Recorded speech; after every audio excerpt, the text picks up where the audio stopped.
So I've just bumped into Vorma pal, and he's brought this Vectra Supertouring, which is a very rare model, isn't it? Very rare, yes. So tell us a bit about it. So a Vauxhall Vectra Supertouring 200. Yep. One of 38 ever made, built by MSD. A lot of optional extras over and above the standard Supertouring, which a lot of people don't quite get, but aye. So it's got the biggest speedline wheels, 17-inch. 17-inch speedline wheels, 4-pot AP brakes. AP brakes, they're massive. Connie suspension, limited slip diff, floor final drive, electric Recaro seats. Nice.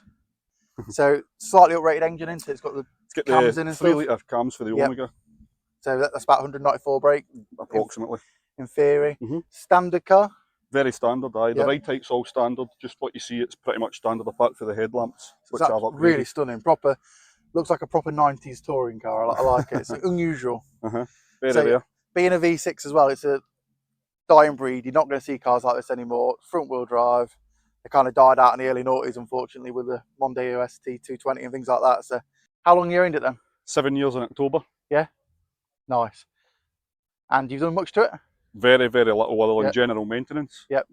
So just try and keep on top of it, keep it nice. Yeah.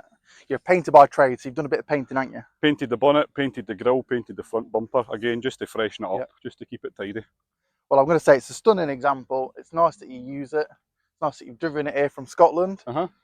Yeah, really, really impressed. Nice car. Very different, very unique. Nice car, mate. Cheers.